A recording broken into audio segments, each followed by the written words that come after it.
It's 4 o'clock, and I want to introduce you to the guest today. The guest, my guest, a guest, who knows? Adrian Hyde, and the subject of today's chat is electric vehicle training. Why the hell bother? And I guess the first thing is, yeah. I mean, quick answer: yes or no. Should we bother? Yes, definitely. Yeah, right answer. Fantastic. Right, we'll get rid of that one then. So, Adrian, tell us about your business, Adrian Hyde Consultancy. Tell us the sort of things that you get up to. I'll leave that there on the bottom for a few minutes. Tell us the sort of things you get up to. And then I want to find out about Mm. electric vehicle training because I'm not convinced. Yeah, okie dokie. So, hello everybody. As Roy says, my name's Adrian Hyde. My business name is called Adrian Hyde Consultancy, and I'm a driver risk management consultant. Wandering through your mind, I'll be thinking, what on earth does one of those do then? Well, if you think about it, any business that has staff who drive a car, a van, or a minibus as part of their work, that business has a legal duty of care to make sure they go about those activities safely and the business is protected. So I keep the CEO out of prison by making sure they have the right policies, practice, and procedures in place. And we make sure the staff who go out driving are safe with things like compliance and training. I love that. Keep the CEO out of prison. CEO's probably been to boarding school anyway, so Mm. prison holds no fear for them, right? Oh, I'm not so sure about that. There's a subtle difference there. Oh, right. Okay, fair enough. So tell me, Adrian, what got you into this line of business? Because I mean, it's before I met you, I didn't even know such things existed. Did you invent this job for yourself, or what happened? No, no, not really, Roy. For my sins, I've been involved in driver safety, road safety, call it what you wish, for over 33 years now. So, as a driving instructor, and then I had a stint with my local authority in the road safety department.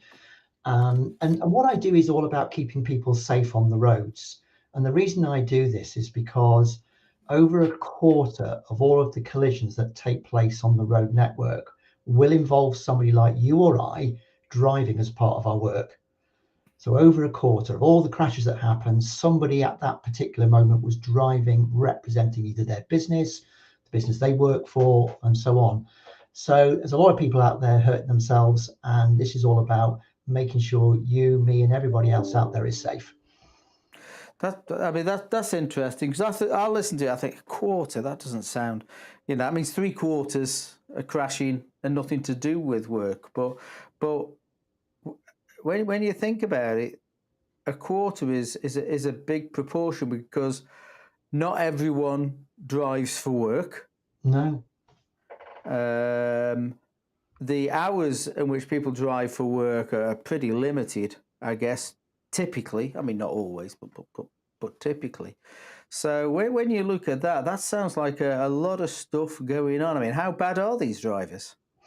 Well, I think it would be unfair to say everybody's bad. We all know good and bad drivers, don't we? The other interesting fact is that the vast majority of drivers that get involved in some form of collision incident, crash, call it what you wish, they didn't intend to. And 95% of collisions have driver error as the main contributory factor.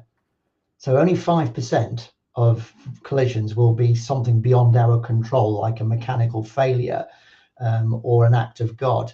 So 95% of the time, we're doing something wrong. Okay.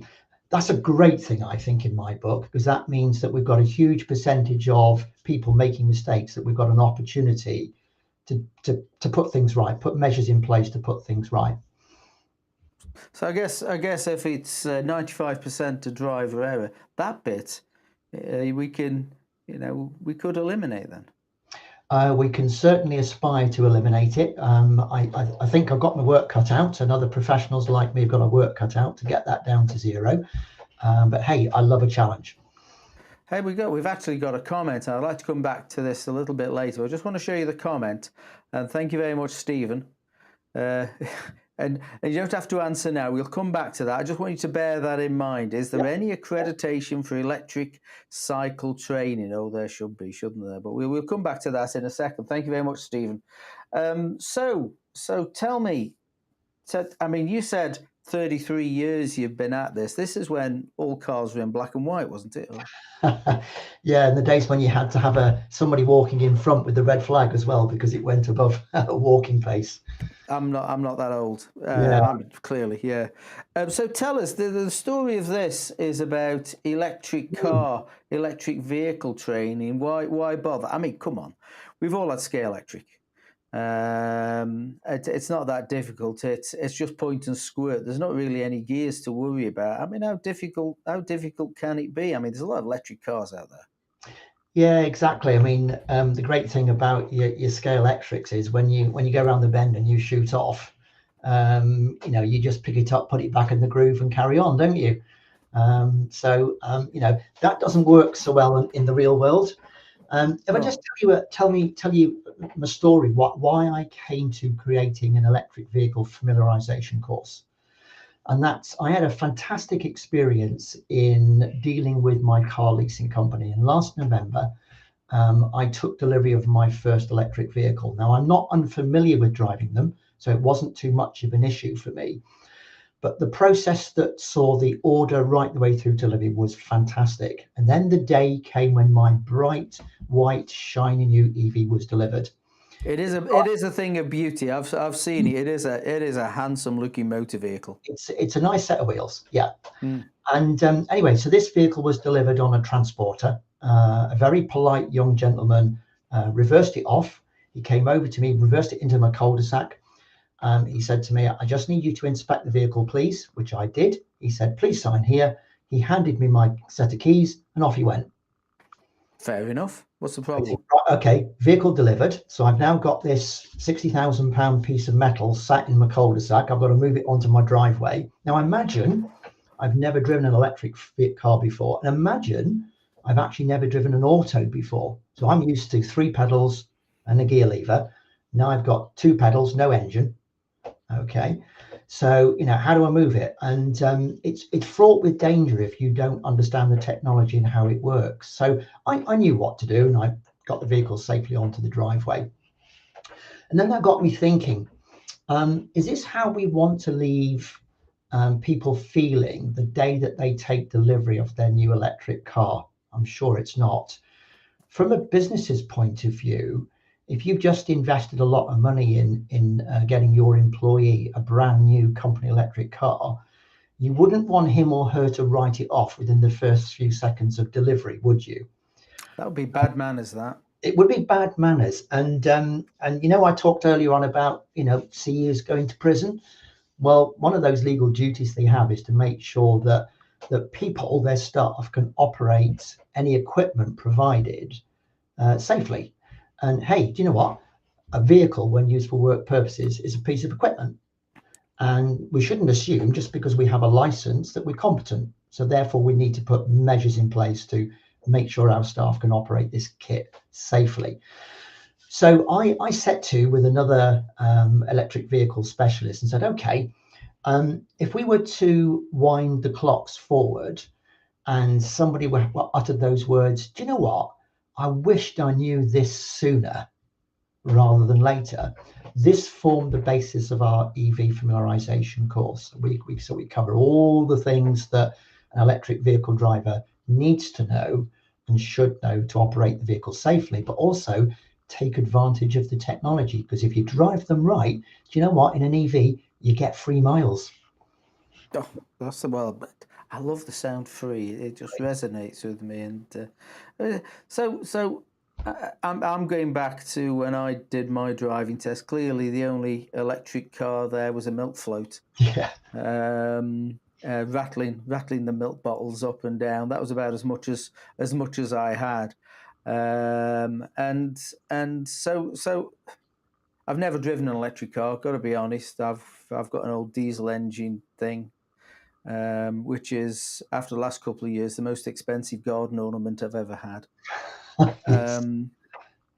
So I ditched it and I went all green. and electric. What's the first problem I might come up to? This nice young man drops it off, says, "Here's your keys," carts off for his cup of tea somewhere. I'm standing there looking at it, and what can go wrong from here?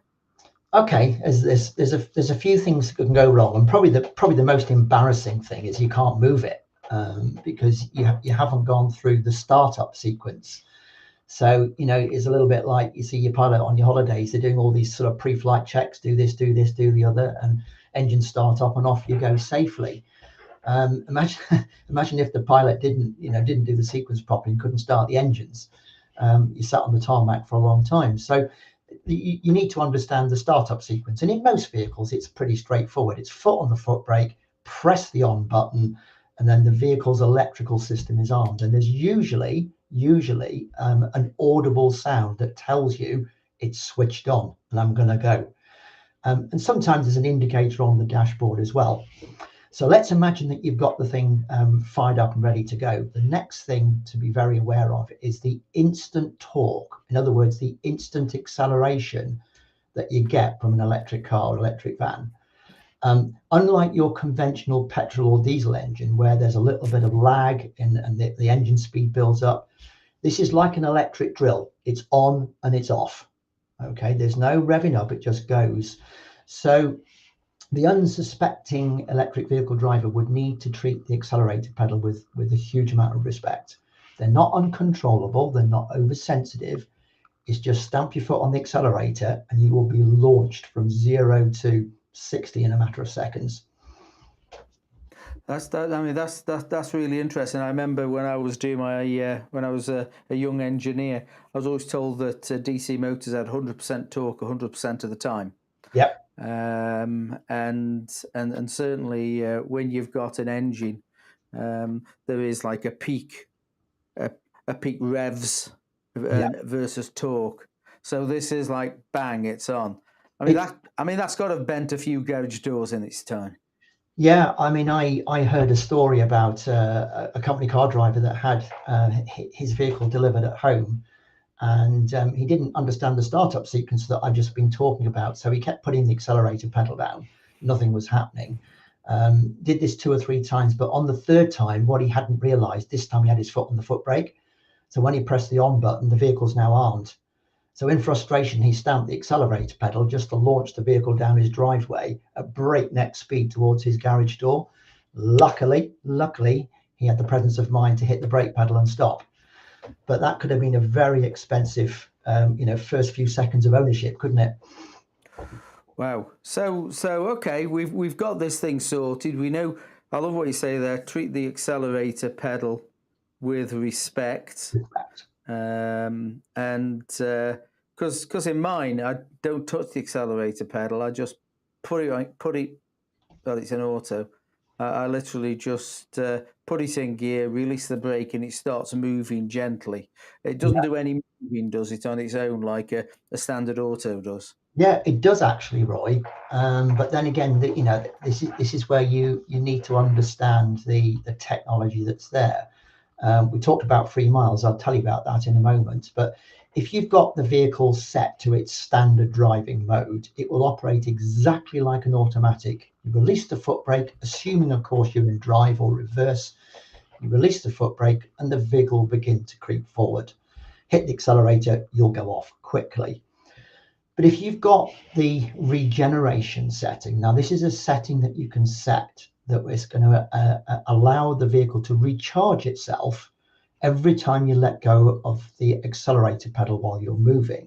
So if you've got the regen setting to its maximum, you'll probably find when you release the foot brake, nothing will happen. It will just sit there still. So you then touch the accelerator to start to get the vehicle moving. So, that's another one of the things to look out for. What regen setting we've got the vehicle set on? Is it going to go on its own and creep forward and I didn't realize, or am I going to need to squeeze the accelerator?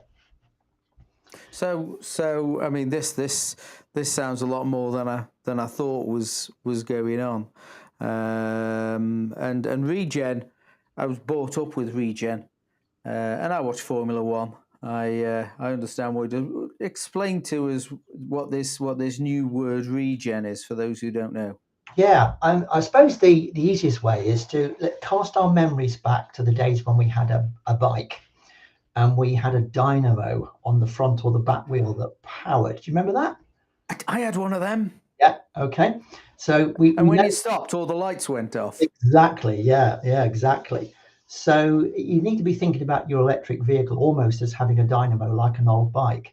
So all the while you're powering the vehicle forwards under power, you're using the electric battery to drive the electric motor, which drives the vehicle.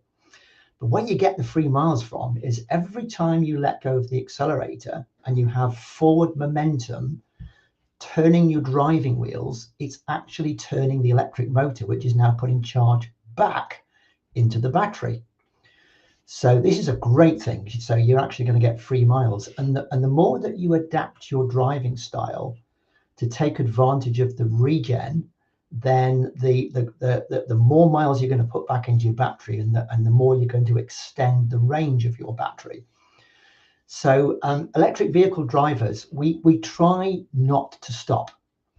Okay. So what I mean by that is you're hurtling up to a roundabout, and your plan is when you arrive at that roundabout to slot into a gap so that you haven't actually got to stop. Because every time you stop, you're now going to be moving our 2.5 tons of weight of vehicle off again. That uses unnecessary battery power.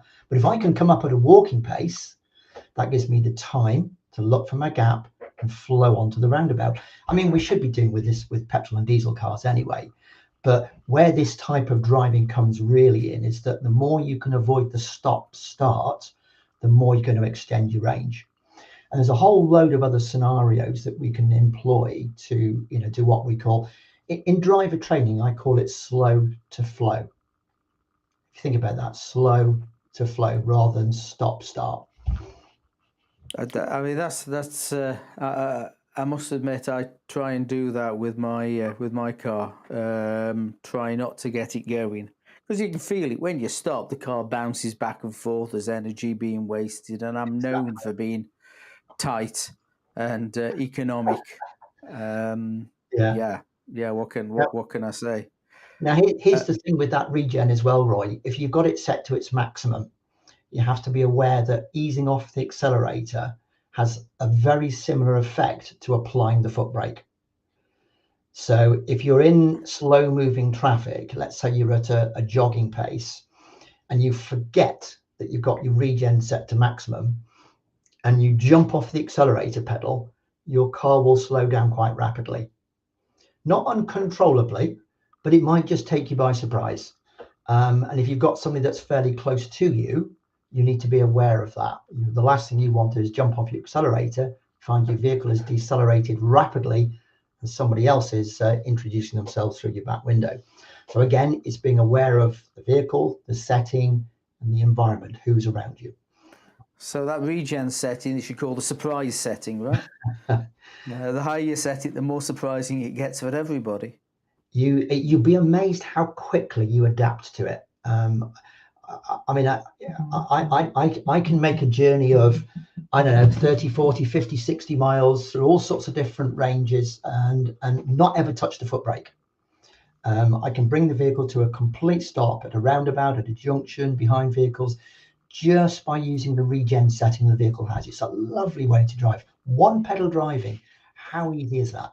So do you change the regen through a drive, or you just leave it? What's Adrian's regen setting de jour? Do you know what? There's a lot of chatter on the electric vehicle community about regen and when and where to use it. Regen. There's a bunch of geeks on the Mm, electric vehicle. There's an electric vehicle community. Well, who'd have thought it? yeah, And I just thought it was Star Trek. absolutely. It's a bit like the Reliant Robin Club. When you see another Reliant Robin, you put your hand up and say hi. We EV drivers, we're identified by a little green strip on the front of the number plate. And so yeah, the chat, the general sort of chat is, should we be using regen when on motorways and dual carriageways? And if you think about it, every time you let go of the accelerator, you lose speed and you gain recharge from that regen. which is great on urban environments and maybe on some rural roads where you can naturally slow down before a bend, put charge back in the battery, and off you go off to the corner. But if you're on a motorway and a dual carriageway, you probably want to maintain forward momentum. So I've noticed, and a lot of other electric vehicle drivers have noticed, that if you actually turn your regen to its lowest setting or off when you're on the motorway or the dual carriageway, you're actually probably going to actually get a better range. Because what you don't want to do is every time you ease off the accelerator is lose too much momentum, because there's little opportunity to take advantage of regen when you're on open, fast moving roads. So as a general rule of thumb, I tend to have it onto its maximum until I go onto an open stretch of dual carriageway or a motorway, and then I flip it off. And in my car, it's dead easy. You just move the gear selector one click to the left or right for on and off. So you haven't got to fiddle around with complicated settings. Yeah, and then that's quite good. We've got a few minutes left. I've heard a rumor that you do online electric vehicle courses or something similar. Is that right? Yeah, it's more than a rumor; it's a fact. Yes, Ah, as I said earlier on, I set to and created an online electric vehicle familiarization course to give people the insights into how to get the best out of an electric vehicle.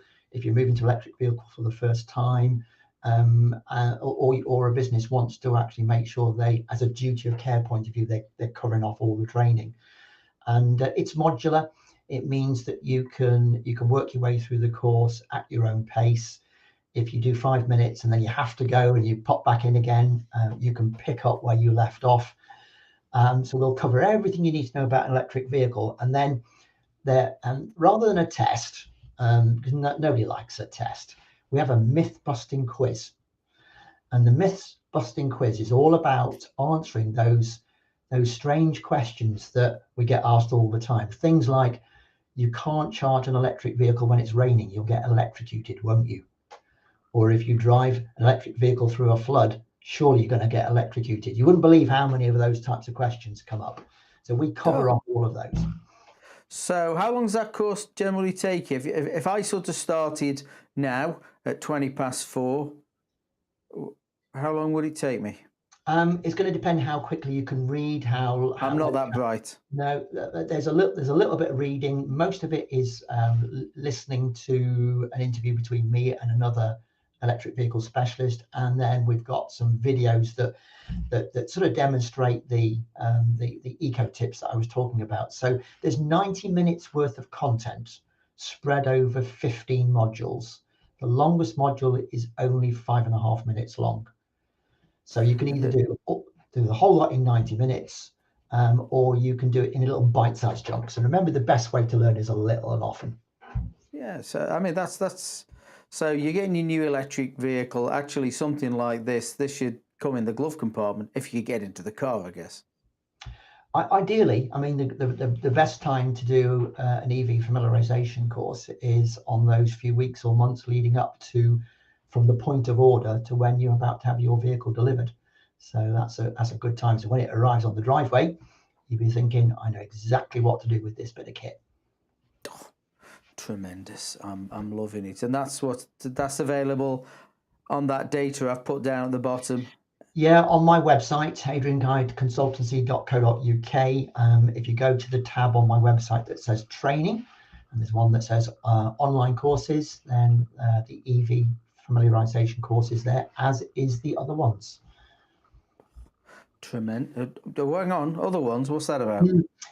Yeah, we've also got an online course for car drivers, company car drivers, and we've got another one specifically for van drivers, because I mean, vans are they have their own challenges. So we cover off all of the safety aspects of driving a van as well.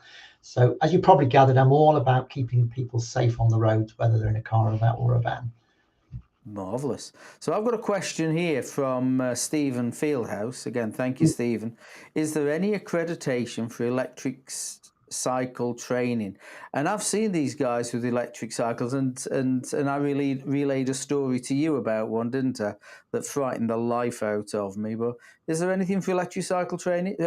Electric cycle training. Let's split it out. Yeah, I mean, most local authority road safety departments will offer some form of cyclist training program, and there is a scheme called Bikeability, and Bikeability has 3 stages to it. The first stage is the little kids at 3.5 learning to balance and ride. There's an intermediate one, and the third stage is for older children or adults who want to cycle safely on the roads. And I would imagine that the uptake of e-bikes, electric bikes, is gaining popularity, and that sort of thing would be included in the training. There are some rules that govern electric bikes and electric scooters. I'm not aware of there being an accredited course that they could do, but certainly most local authorities would probably provide training. That's going to get a big thing. Are you going to do something like that? In short, no, because Okay. I'm all about vehicles used in the workplace, cars, vans, minibuses. I think there are lots of great organisations out there, like local authorities, who already provide cyclist training. Okay, so we were talking earlier about what can happen if you don't know, if you don't have the sort of course that you've got. Tell us about that. We've got a couple of minutes. I want to hear about that again. Yeah, I think the key safety thing about electric vehicles is they're silent, and this is great if you have a fantastic entertainment system in your car, because like never before, you're going to hear sounds from your car's entertainment system like you've not heard before. However, silence is golden from the inside, but silence is deadly from the outside, because pedestrians are not used to electric vehicles yet. And whilst most electric vehicles will emit an artificial sound, it's not a sound that you and I would tend to associate with the vehicle. So part of the training is that we need to make electric vehicle drivers acutely aware of their environment. You must be particularly careful when you're in and around places where there are people, car parks particularly. Always reverse into a parking space. Don't drive in, because there's nothing worse than a car coming out of reversing out of a parking place completely silently. You will mow people over. So that's the first thing. Be aware that others can't hear you. And then be aware of some of the idiosyncrasies of the vehicles. You'll probably have seen people plugging the charging cable into the port of their vehicle. I was at a filling station at a service station not so long ago, and I saw this guy tugging away at his charge point. He wouldn't let go, and he was getting frustrated, and he was about to call the emergency helpline, and I came to his rescue and said, what you need to do here is to lock your car and unlock it. And he looked at me as if to say, this guy's, what's he on about? I said, just lock your car and unlock it. So he tried it. He heard a click. I said, now unplug it. And it unplugged. So what's going on there then?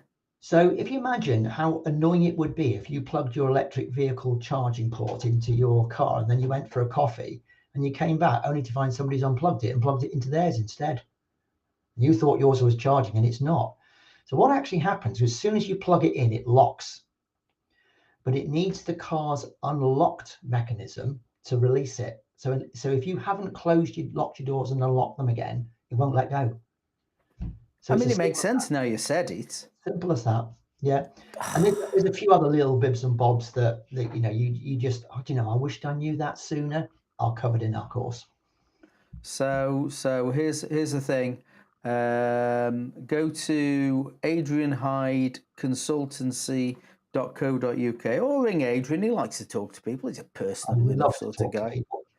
And find out about this online car course. These electric car things, they're not going to go away, it seems.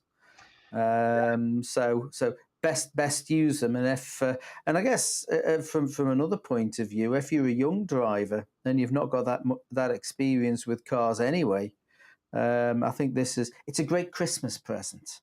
Oh, look how their eyes will light up when they look in their Christmas stocking and see a promissory note from Adrian Hyde Consultancy.co.uk, how to drive an electric car. And they get all excited and they look dewy-eyed into mummy and daddy's eyes. You bought me an electric car. And they go, no, this is for when you get one. I've not. Yeah, that's tremendous. Look at that. We're bang on time here. There's Adrian's information. We've talked about the silent but deadly. Anything else we want to talk about before we go? We've got about a minute. No, I don't think so, other than just for any business people that are listening to this, remember that 2030 is the cutoff point after which you won't be able to buy a new petrol or diesel, and 2035 you won't be able to buy a hybrid. So if you work on a 4-year leasing cycle, you've only got 2 more cycles before you're definitely going to have to go electric. And 2 more cycles before you get a car? Yeah, and lead-in times at the moment are anything between 12 and 24 months to actually get an electric vehicle. By heck. Well, brilliant. Adrian, I really appreciate you coming along. It's been lovely. I've learned stuff I didn't know before. Excellent. And there's Adrian, 07973 337 251. Adrian at adrianhighconsultancy.co.uk. That was great. When you come up with a new course or something special, you'll have to come on again, mate. Okay, it'd be my pleasure, Roy. Right, wave and say goodbye. Say bye now. Bye, everybody. Have a great evening. Cheers. Here we go. This